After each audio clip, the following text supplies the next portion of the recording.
Hello, ladies and gentlemen, and welcome to another video. This one being on dispelling the typical explanations for all the insane disappearances that David Pilates talks about. So we'll get right into it, and we'll start with the animal attacks. Okay, he obviously excludes those from his profile points, but many people still go there today.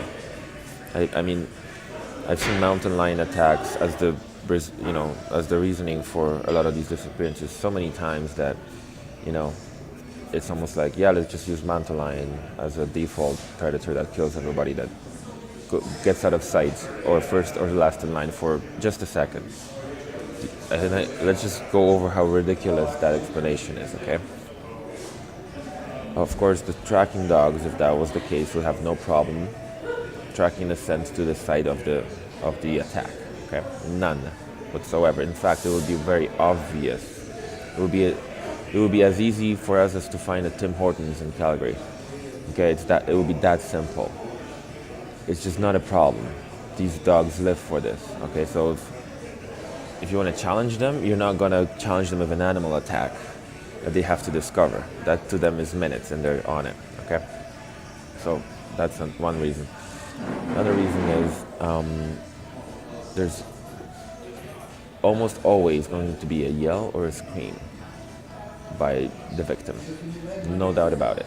Think about it. You're getting attacked by a mountain lion, a huge cat that just jumped at you and gone for your neck. Okay? If that's going to happen in silence, I would like to see that. Please provide the video of a silent mountain lion attack. Okay? Like a basically mute and share it with us, because I would love to see it. Okay, it doesn't happen.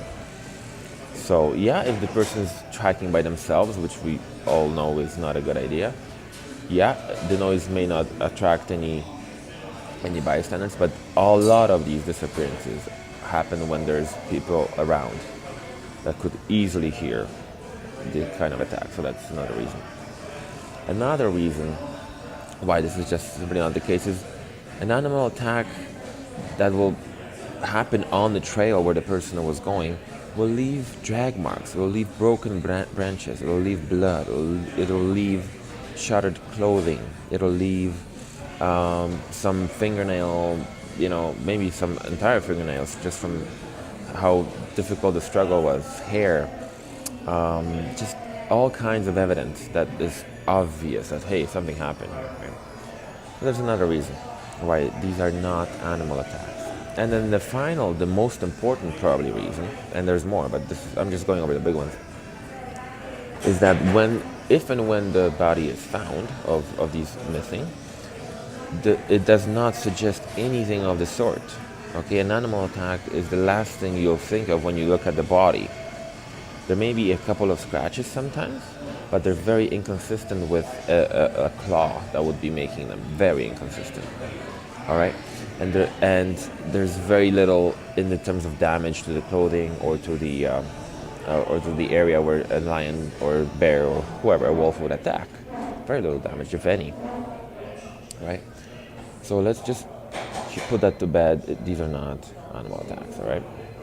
Moving on to another very easy to dispel but very heavily used explanation of kidnappers, child molesters, and grow up, marijuana grow ups or other drug grow ups. If again you think that these hikers and these people in the wilds are encroaching on some kind of grow up or some kind of secret area, do you think people would actually go out of their way, these grow up people, these drug cartels and drug individuals, do you honestly think they would go out of their way to attract attention to what they're doing by having helicopters,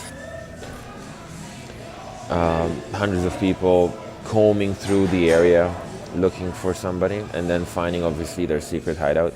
Do you honestly think that would be a good move? That would be the worst move ever, okay?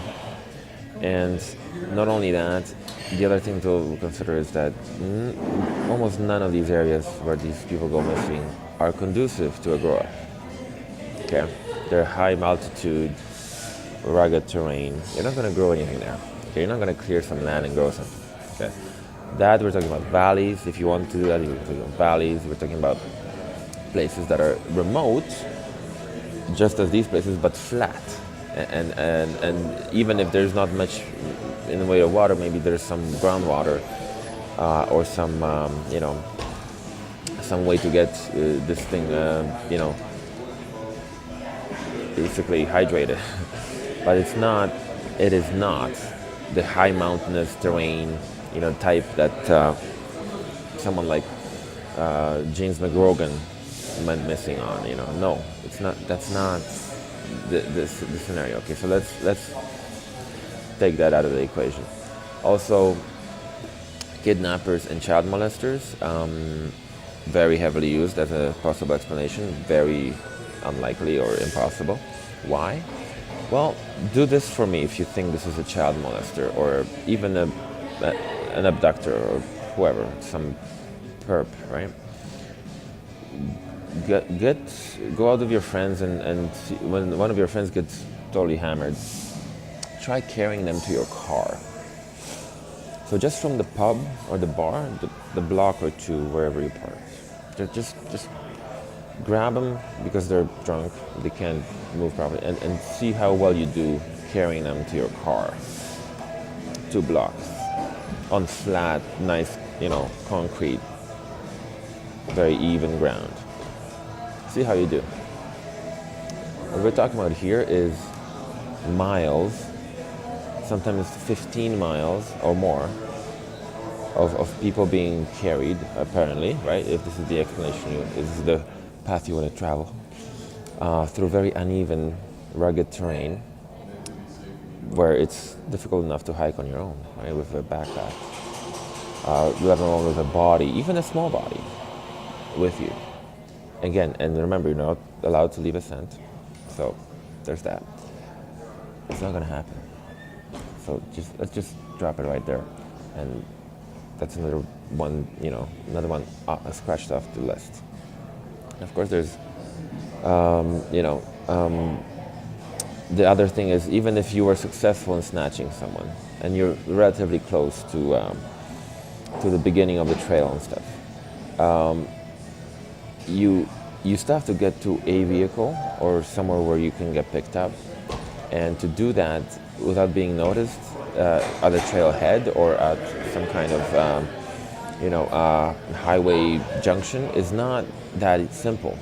A lot of these disappearances don't happen at night. They happen between 10 a.m. and 4 p.m., so broad daylight. You have to consider, are you going to risk all of that? That's a lot to risk, right? So let's just put that away as next to impossible.